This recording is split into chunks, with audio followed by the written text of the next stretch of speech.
آپ میرے ساتھ بحث کر رہے ہیں کہ میری بھائی جان آپ کو انہوں نے بھیجا ہے, اب بات سنیں, میری بات سنیں بھائی جان, سنیں نا میرا جواب جو ہے آپ ان کو سنائیں, آپ خود سنائیں گے کہ ویڈیو سے ان کو پہنچ جائے گا. میرا بات سنیں, اگر فوجی مر رہے ہیں وہ بھی ہمارے اس قوم کے بیٹے ہیں, ان پر بھی ہم غمزدہ و افسردہ ہوتے ہیں.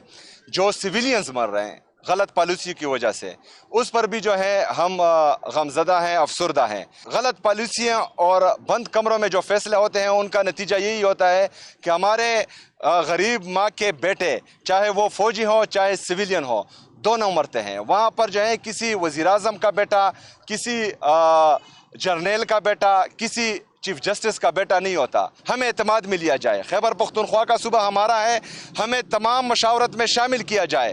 اگر فرض کریں اس کے بعد کوئی پالیسی بنے گی تو اس کے مثبت اثرات ہوں گے, منفی اثرات نہیں ہوں گے.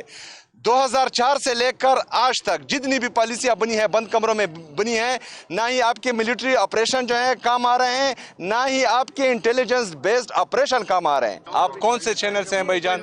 کوہ نور ٹی وی سے ہے, ماشاءاللہ.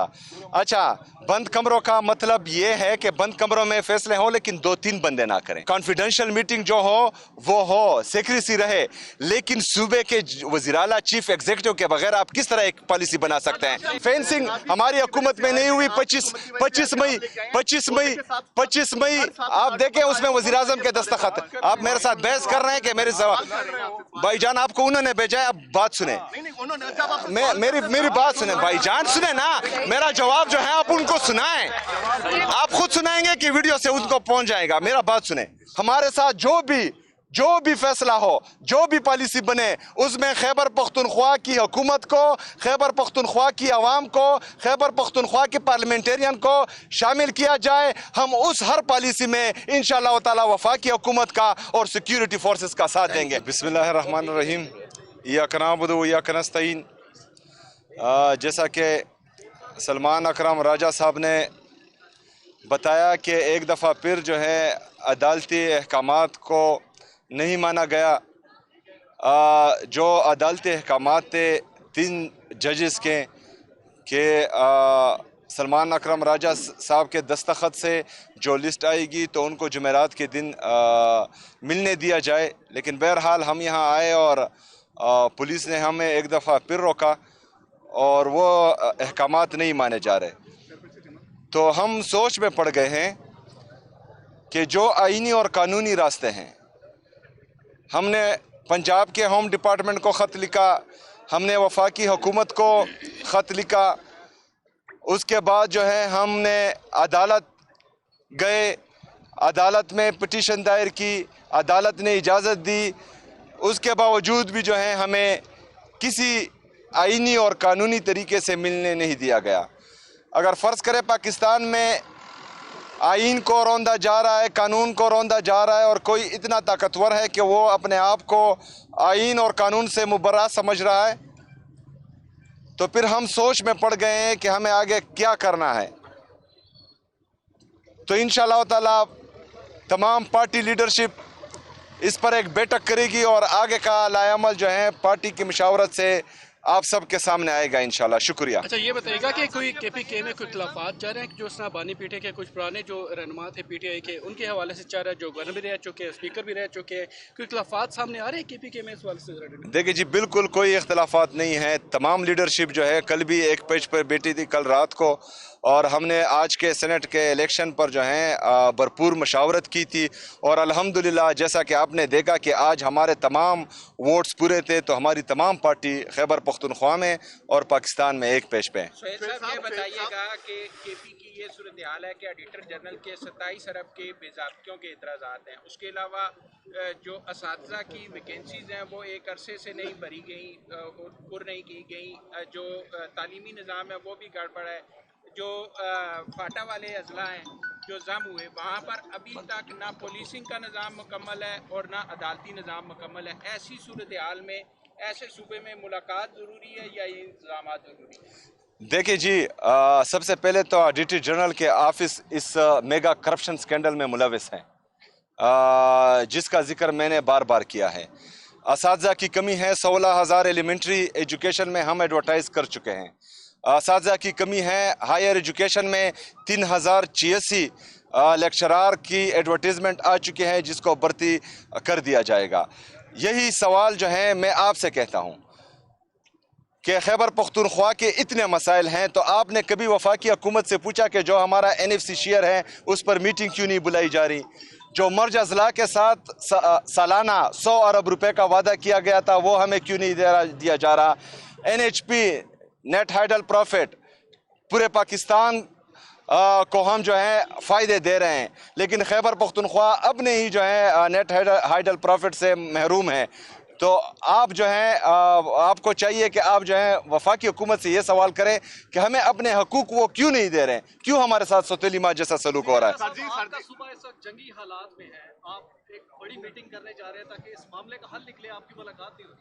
روز ہمارے جوان جو ہے وہ راہ حق میں شہید ہو رہے ہیں, تو ایسی میٹنگ بھی بلائیں گے کہ شہیدوں کے آپ گھر جائیں, ان کو بیک اپ کریں تاکہ وہ جو دہشت گردوں سے لڑ رہے ہیں وہ بہترین فائٹ کریں. دیکھیں جی, اگر فوجی مر رہے ہیں وہ بھی ہمارے اس قوم کے بیٹے ہیں, ان پر بھی ہم غمزدہ و افسردہ ہوتے ہیں. جو سویلینز مر رہے ہیں غلط پالیسی کی وجہ سے اس پر بھی جو ہے ہم غمزدہ ہیں, افسردہ ہیں. دیکھیں جی, غلط پالیسیاں اور بند کمروں میں جو فیصلے ہوتے ہیں ان کا نتیجہ یہی ہوتا ہے کہ ہمارے غریب ماں کے بیٹے چاہے وہ فوجی ہو چاہے سویلین ہو دونوں مرتے ہیں. وہاں پر جو ہے کسی وزیر اعظم کا بیٹا, کسی جرنیل کا بیٹا, کسی چیف جسٹس کا بیٹا نہیں ہوتا. یہ غریب ماں کے بچے ہیں. چاہے فوجی لڑ رہا ہے وہ بھی غریب ماں کا بیٹا ہے, وہاں سویلین مر رہے ہیں وہ بھی غریب ماں کے بیٹے ہیں. میری بات مکمل ہونے دیں. ہمارا موقف یہ ہے کہ بند کمروں کے فیصلے جنہوں نے خیبر پختونخوا میں, میرا ضلع خیبر ہے, میرا بائی گاؤں جو ہے وہ وادی تیرا ہے, جو بندہ وہاں زندگی میں گیا ہے نہ ہو وہ میرے فیصلے کس طرح کر سکتا ہے؟ جو ہمارے وہاں کی حکومت ہے, وہاں کی پارلیمنٹیرین ہیں, وہاں قومی مشران ہیں, وہاں کے عمائدین ہیں. پاکستان میں جو بھی پالیسی بنتی ہے یہاں جمہوریت ہے, ہمیں اعتماد میں لیا جائے. خیبر پختونخوا کا صوبہ ہمارا ہے, ہمیں تمام مشاورت میں شامل کیا جائے. اگر فرض کرے اس کے بعد کوئی پالیسی بنے گی تو اس کے مثبت اثرات ہوں گے, منفی اثرات نہیں ہوں گے. 2004 سے لے کر آج تک جتنی بھی پالیسیاں بنی ہیں بند کمروں میں بنی ہیں, نہ ہی آپ کے ملٹری آپریشن جو ہیں کام آ رہے ہیں, نہ ہی آپ کے انٹیلیجنس بیسڈ آپریشن کام آ رہے ہیں. 80,000 جانوں کا نذرانہ ہم آلریڈی پیش کر چکے ہیں, جس میں 6,000 سے زیادہ ہمارے سیکیورٹی فورسز چاہے وہ پولیس سے ہیں, CTD سے ہیں یا فوجی ہیں, یہ ہم پیش کر چکے ہیں. اس کے بعد بھی امن نہیں آ رہا, تو کہیں پر تو ہم غلط ہیں, کہیں پر تو ہمیں پالیسی جو ہے چینج کرنی پڑے گی. تو اگر ہم فرض کریں یہ بات کرتے ہیں تو پھر ہم پر الزامات لگائے جا رہے ہیں کہ ہم کسی اور سائڈ پر ہیں. ہم صرف اور صرف پاکستان کے ساتھ ہیں. آپ کہنے کا مقصد ہے کہ جو دہشت گردی کی جو بھی میٹنگز ہو روڈ پہ ہونی چاہیے, دہشت گردوں کو سہولت مل جائے. جب بھی اس کو یعنی کہ دہشت گردی کی میٹنگ ہوتی ہے وہ بند کمروں میں ہوتی ہے. آپ جب بھی بات کرتے ہیں یہی کہتے ہیں کہ بند کمروں میں میٹنگز ہوتی ہے. جب بند کمروں میں میٹنگ ہوتی ہے تو آپ کو بلاتے ہیں لیکن وہاں پر جانا پسند نہیں کرتے. وہاں پر سیکورٹی پرپز کے لیے, دفاع کے لیے آپ کو بلاتے ہیں, وہاں پر نہیں جاتے. لیکن جب پیسوں کا معاملہ آتا ہے, دوسرا فنڈز کا معاملہ آتا ہے, اس پہ آپ کہتے ہیں کہ میں وہاں پر جاؤں. آپ کون سے چینل سے ہیں بھائی جان؟ کوہ نور TV سے ہے, ماشاءاللہ. اچھا, بند کمروں کا مطلب یہ ہے کہ بند کمروں میں فیصلے ہوں لیکن 2-3 بندے نہ کریں. بند کمروں سے باہر نکل کر جو ہے کانفیڈینشیل میٹنگ جو ہو وہ ہو, سیکریسی رہے, لیکن صوبے کے وزیر اعلیٰ چیف ایگزیکٹو کے بغیر آپ کس طرح ایک پالیسی بنا سکتے ہیں؟ پہلے نیشنل ایکشن پلان کے جواب دینے دیں پہلے. دیکھیں جی, نیشنل ایکشن پلان میں دہشت گردوں کو دوبارہ آباد کرنے کی پالیسی بنائی گئی تھی نہیں, تو یہ دہشت گرد دوبارہ پاکستان میں کیوں آباد ہوئے؟ یہ ہمارے خیبر پختونخوا کے ہر بندے کا سوال ہے کہ دہشت گردوں کو دوبارہ یہاں کیوں جو ہے آنے دیا گیا. پہلی بات, فینسنگ ہماری حکومت میں نہیں ہوئی. 25 مئی آپ دیکھیں اس میں وزیر اعظم کے دستخط. آپ میرے ساتھ بحث کر رہے ہیں کہ میرے سوال بھائی جان آپ کو انہوں نے بھیجا ہے, اب بات سنیں, میری بات سنیں بھائی جان, سنیں نا, میرا جواب جو ہے آپ ان کو سنائیں. آپ خود سنائیں گے کہ ویڈیو سے ان کو پہنچ جائے گا. میرا بات سنیں. دیکھیں جی, ایک بندہ آتا ہے وہ فیصلہ کرتا ہے کہ ہم نے پرائی جنگ لڑنی ہے, یہی لوگ جو ہیں ہیرو اور مجاہدین بن جاتے ہیں. دوسرا بندہ آتا ہے وہ فیصلہ کرتا ہے کہ آپریشن ہوگا. آپریشن ہوتا ہے 2018 میں جو ہے ان علاقوں کو